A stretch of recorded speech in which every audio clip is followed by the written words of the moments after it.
Hello বন্ধুরা, কেমন আছো? আশা করি আপনারা সবাই ভালো আছো। আমিও ভালো আছি মোটামুটি।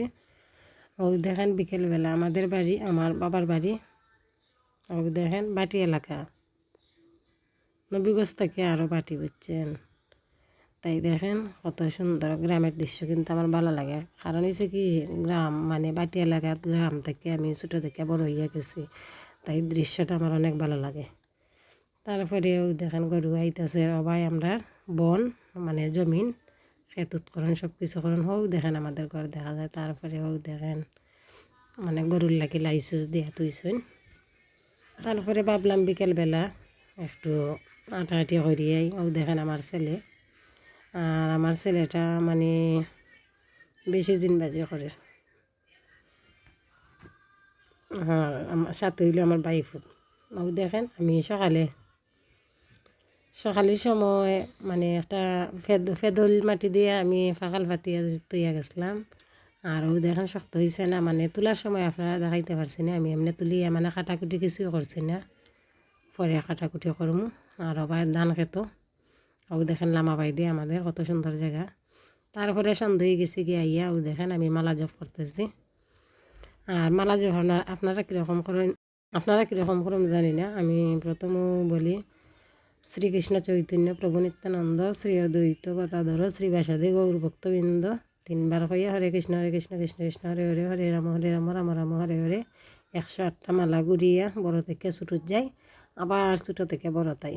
এরকমও যে মানে যে মানে যে আপনারা যে 2 মেলা হোক 4 মেলা হোক 6 মেলা হোক, মানে যে একটা জব করতে পারেন করতে তখন সমস্যা নেই। আমি এরকমও জব করি, মানে মানে প্রতিদিন বিকালেও বেশি জব করি। আর আমার সেখানে আমি মানে দুপুরে তো অবসর হয়ে যায়, দুপুরেও বেশি অংশ জব করিলাই। আর এখানে ইয়া মেলে যায় কি সবার সাথে গপ করা, মানে এগুলাই যায় কি, তাই জন্য মালা জপতে পারি না। তাও দেখেন তারপরে আমার ছোটো ছেলেটার এমন জ্বর উঠছে, মানে জ্বরে চাইতে পারেন না। আমি মাথার মধ্যে পানি দিতেছি, ও দেখেন আর মাথায় লাগতেছে। ও ভাই এখন ঠান্ডা খাইতো, ঠান্ডা ফ্রিজারটা নাই না, এগুলো আইনা দিছে নর্মাল, আয় না জ্বরের মুখে কিছুই স্বাদ লাগে না। আমার ছেলের জন্য সবাই আশীর্বাদ করবেন, আমার ছেলের জন্য তাড়াতাড়ি জ্বরটা ভালো হয়ে যায়। এমন তা ফুটছে, মানে এখানে তার মিটারও নাই, আনছি না, আমি বাড়িতে রেখে আইছি। তারপরে ডাক্তারও খাচ্ছে না, জ্বরও নাফতে পারি না, এমন সমস্যা পড়তেছি, জ্বরের ওষুধ হইতেছে। ভাবছি কালকে যাইমু লইয়া আমাদের এখানে নবীগঞ্জের বাজারও ডাক্তার দেখানি, মানে জ্বর তো 4-5 দিন হয়ে গেছে গিয়া। তাই জন্য ভাবছি কালকে সকালে লইয়া যাইম কিনে নবীগঞ্জ ডাক্তারও দেখি, ডাক্তারে কী কয়। ও দেখেন কীরকম, এমনি হালকা বলে না, আর এমনিতেই হালকা হয়ে গেছে কি আমার ছেলে। বিস্কুটও খায় না, ফার্স্টে গিয়ে একটা বিস্কুট আনছে না, 1 পিস খাইছে সারে রয়েছে।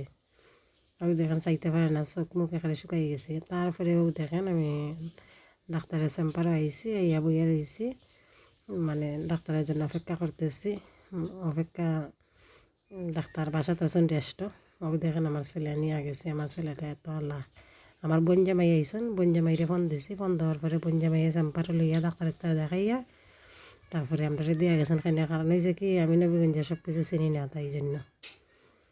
তারপরে দেখেন আইয়া বিকালে দেখি মায়ে মুড়ি বাজতেছেন, গ্রামের মানে মুড়ি ভাজা, এগুলা মুড়ি ভাজা মুড়িটা খাইতে মানে স্বাদ লাগে আমার। ও দেখেন মায়ে রাত্রে মুড়ি বাজতেছেন, রাত্রে গরম লাগে না বেশি। তারপরে ও দেখেন মুড়ি, ও ভাই নিজে বাজিয়া মুড়িটা খাইলে মানে অনেক স্বাদ লাগে, আমার কাছে ভালো লাগে। তারপরে মুড়ি ভাজা ওইটাছে, ও দেখেন টিন আনছেন মুড়ি বইটা রাখার জন্য। আর আমার ছেলে জ্বরে খিচুড়ি খাইতো, দেখেন মুসুরি ডাল দিয়া হালকা করিয়া আলু 1 টাকা 2 টাকা কাঁচা লঙ্কা দিয়ে একবারে সম্বাস দেবো আইয়া, তার জন্য খিচুড়ি রান্না হইতেছে। খিচুড়ি কে আর খাইছে না, খিচুড়ি রান্না করছে টিকু, আমার বইনে রান্না করতেছে।